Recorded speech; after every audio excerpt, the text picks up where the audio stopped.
Tennessee bouncing back yesterday on the road against Kentucky. Final score in Lexington, Tennessee 33, Kentucky 27.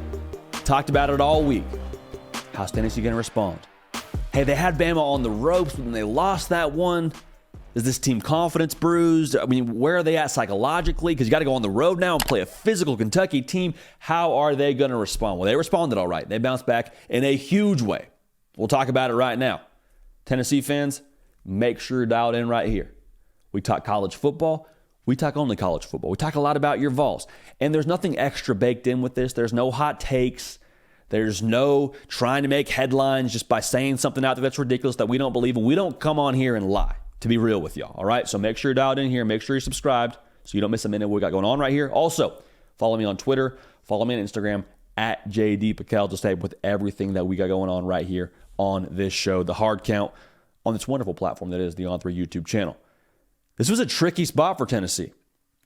Very tricky spot because not only did you have a tough loss the week before against your rival and need to kind of get back on the horse pretty quickly, but you also were playing a team that I think was equally, if not more desperate than you. Kentucky dropped the last two. And oh, by the way, you got to go play them at their place at night, a team that hadn't played their best football necessarily to this point. But even so, like they were a team that you knew from a personnel standpoint was going to be physical. They had weapons on the outside, had a quarterback that you were waiting to eventually maybe make something happen. You wanted to put the game on him, and you absolutely did. To me, this was like the back against the wall bowl, or what I call the response bowl. Not to be confused with responsible, but responsible for Kentucky and Tennessee. Defensively, man, the mission was clear coming in. We talked about it in our preview.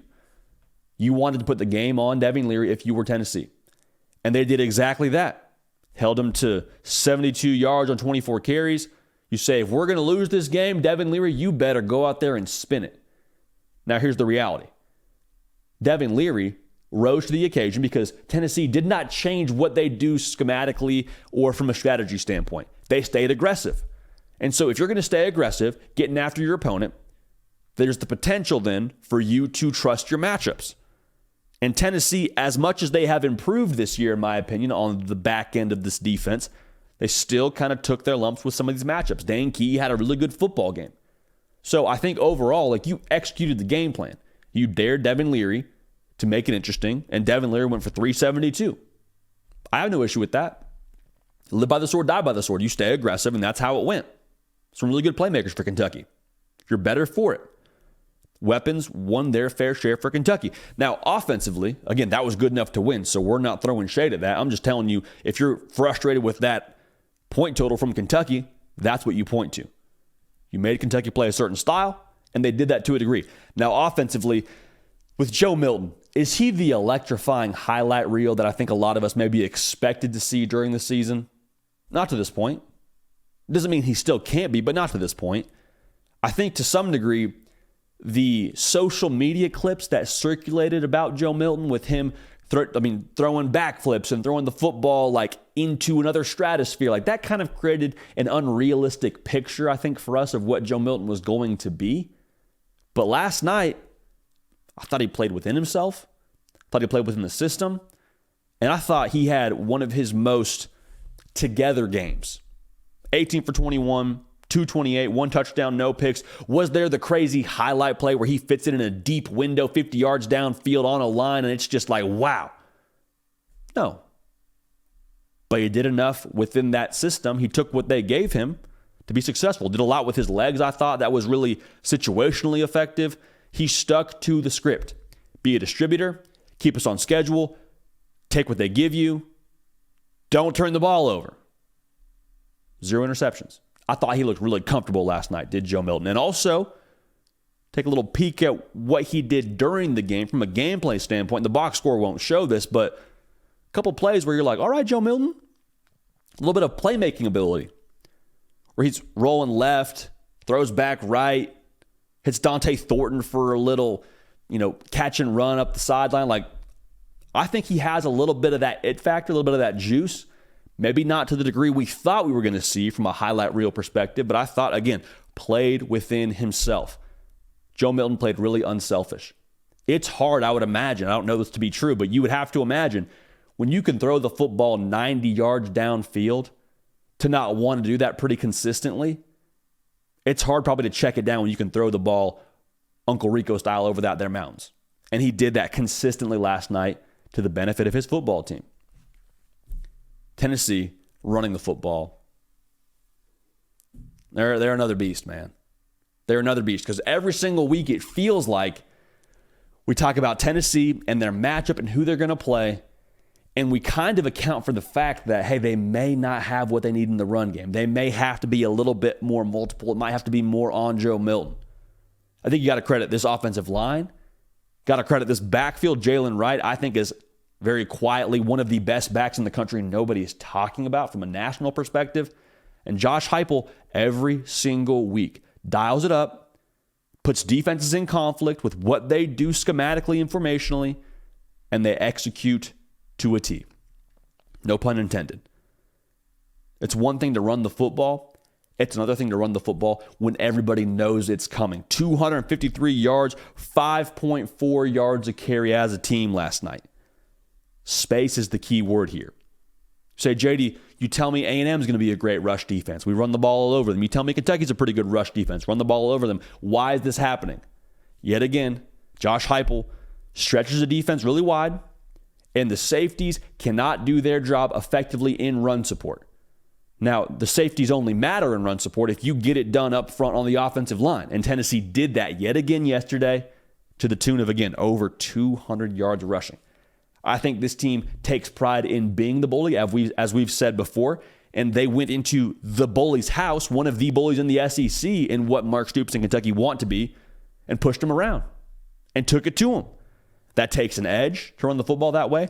That takes composure to run the football that way. That takes unselfishness from a staff and team level. Josh Heupel, man, I promise you, yes, he wants to run the football. We know that. They're a run-first kind of operation, but they want to run to be able to throw the ball downfield. They had some plays downfield last night, but you would have to imagine, like, for Josh Heupel, with what he is as an offensive guru, to say, I'm content to run the ball. I'm content if we have to score 20-some-odd points to win the game. That wasn't the case last night. They scored 33, but we've seen that from them before where they'll just kind of control the game, score how they got to score, get out of there with a dub. But by any means, that takes some unselfishness, I think, from this team and from this staff. Joe Milton, again, content to check it down, content to play within himself, play within the scheme. Also takes really good conditioning. That takes a team that's able to lean on you quarter in and quarter out. Because yes, it wears down a defense, but also it wears down an offensive line, wears down a backfield. And I think that speaks to the roster they have. I think it speaks to the depth they have. And I think it speaks to what they're going to be long-term at Tennessee.